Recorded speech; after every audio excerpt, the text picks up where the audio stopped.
देश में हम लोग बड़ा बहुजन आंदोलन चला रहे हैं, जिसका उद्देश्य संविधान को पूर्ण तरह से देश में लागू करना, बहुजन समाज के अधिकारों को पूर्ण रूप से दिलाना और सामाजिक न्याय उनके साथ में न्याय कराना। जैसे कि वर्तमान में आप जानते हैं कि दिल्ली में विधानसभा चुनाव चल रहा है, तो भीम आर्मी जय भीम संगठन का ये कर्तव्य बनता है कि यहाँ अपने बहुजन समाज को वो दुश्मनों से आगाह करे कि आखिर अब तक बहुजन समाज को दिल्ली के नेताओं ने जिस प्रकार से लूटा है, उस पर मैं प्रकाश डालना चाहता हूं और बताना चाहता हूं आप सभी लोगों को। सम्मानित साथियों,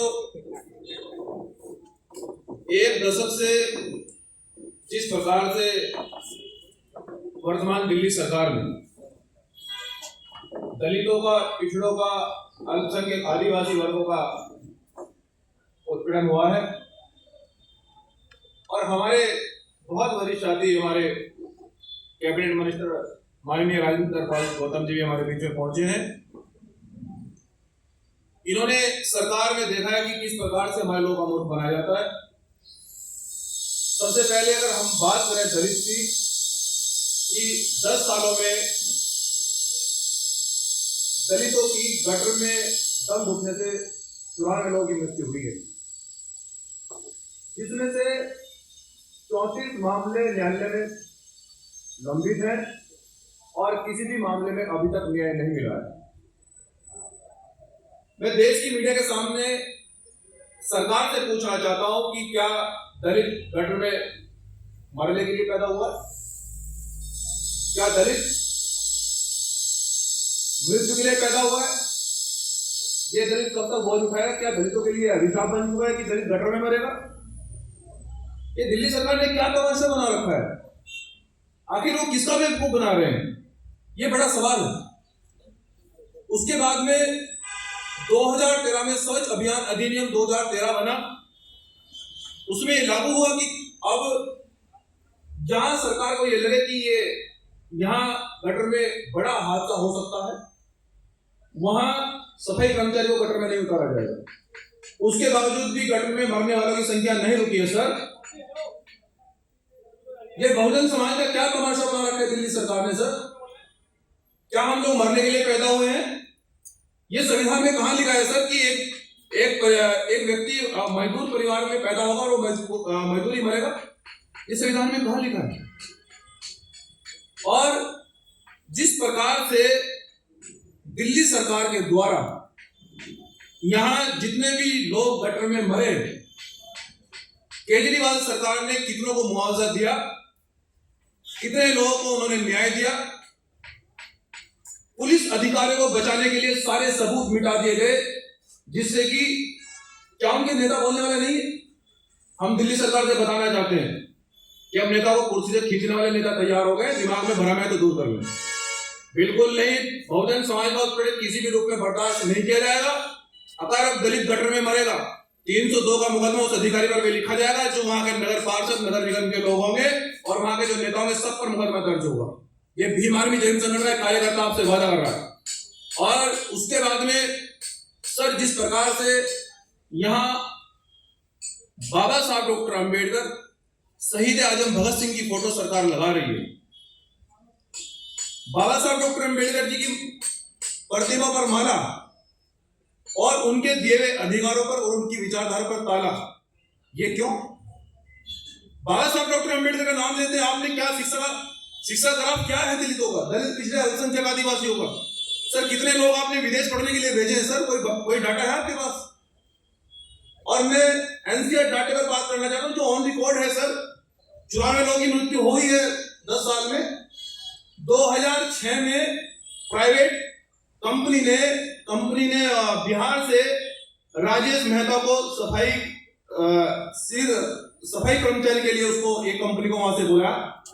राजेश मेहता बिहार से चलकर यहां काम करने के लिए आए। उनके परिवार ये सोचा कि हमारे परिवार का सदस्य धन कमा कर लाएगा, पेट पालन करने के लिए वहां से कुछ पैसे लाएगा, लेकिन राजेश मेहता की यहां से लाश वापस गई। ये दिल्ली सरकार का हाल है। दिल्ली सरकार किसको बेवकूफ बना रही? और अगर हम शिक्षा की बात करें, शिक्षा ग्राफ किस प्रकार से यहाँ पर सभी यूनिवर्सिटियों में, सभी विद्यालयों में सर आर्टिकल 15 को कहीं भी लागू नहीं किया गया सर। क्यों वो किस प्रकार से आप बेवकूफ बना रहे सर? ये क्या तमाशा आपने बना रखा है शिक्षा का? और कितने सभी विभागों में रिजर्वेशन आपने दिया। लोकतंत्र के चारों स्तंभों में दिल्ली सरकार ने कितना रिजर्वेशन दिया सर? क्या कौन सा आपके पास डाटा है? हम दिल्ली सरकार से पूछना चाहते हैं और यहां अपने बहुजन समाज से बताने के लिए आया एक जिम्मेदार व्यक्ति कि मनजीत सिंह नौटियाल यहां बहुजनों को बेवकूफ नहीं बनने देंगे। हमारे साथी माननीय पूर्व कैबिनेट मंत्री राजेंद्र पाल जी और हमारे दलित एक्टिविस्ट भाई कुश अम्बेडकर जी, यहाँ सभी लोग मिलकर हम लोग लड़ाई को लड़ेंगे। हम जितने भी दलित पिछड़े अल्पसंख्यक आदिवासी दिल्ली में रहते हैं, हम खुद उनकी बस्तियों में जाएंगे, सभी मोहल्लों में, नगरों में जाएंगे। हम बताएंगे कि चोरों से सावधान रहना है, किसी भी रूप में केजरीवाल की पार्टी को वोट नहीं देना है, ना बीजेपी को वोट देना है। यहाँ संविधान के मानने वाले लोगों को हमारा बहुजन आंदोलन परिवर्तन करेगा। किसी भी रूप में संविधान पर घात करने वाले लोगों को, हमारे लोगों को गटर में मारने वाले लोगों को हम किसी परिस्थिति में की बात नहीं जीतने देंगे। मेरा यहाँ की जनता से, बहुजन समाज से आपका भाई अपील कर रहा है कि हमने आपकी लड़ाई को हमेशा से मजबूती से लड़ा है, कभी आपको पीठ नहीं दिखाई। मैं आपसे फिर से वादा कर रहा हूं कि इस लड़ाई को मजबूती से लड़ा जाएगा। लेकिन बाबा साहब डॉक्टर अम्बेडकर ने यह कहा था कि वोट की चोट से आप देश में परिवर्तन कर सकते हैं सर। चुनाव जब हो तो आपको जागे रहना होगा। माननीय साहब काशी राम जी ने भी कहा कि वोट के समय आपको बहुत सूझबूझ से काम लेना है। अब मैं अपनी बात को अंतिम रूप देते हुए मैं अंतिम में यह अपील करना चाहता हूं दिल्ली में बहुजन समाज से कि किसी भी रूप में अब हमारे लोगों को यहाँ गटरों में नहीं मरने दिया जाएगा। और यहाँ क्या ये प्रथा है, कौन सी संविधान में या किस आर्टिकल में या कहां पर यह प्रथा है कि हमारा समाज मजदूरी सर्किल में पैदा हुआ और मजदूरी सर्किल में मर जाएगा सर? यहाँ सारी पार्टियां दावा करती है कि हमने दलितों के लिए क्या किया, दलित वंचित है, शोषित है, पीड़ित है। अरे वो दलित वंचित शोषित पीड़ित इसलिए कि आपने जो भी योजनाएं लागू करी, जो भी योजना आपने सरकार में बनाई, वो केवल कागजों तक सीमित रही सर, वो दलितों तक नहीं पहुंची, इसलिए दलित आगे नहीं बढ़ पाया। ये मुख्य कारण है। किसका बेवकूफ बनाना चाहते हैं आप?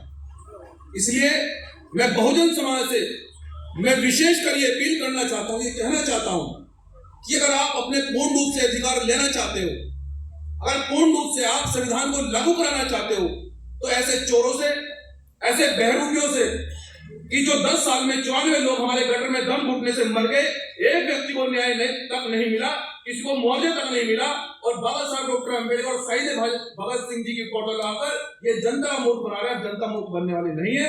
इस बार जनता जवाब देगी। मैं अपनी बात को अंतिम रूप देते हुए हमारे पूर्व कैबिनेट मंत्री बड़े भाई राजेंद्र पाल जी अपनी बात को रखेंगे। बहुत बहुत धन्यवाद।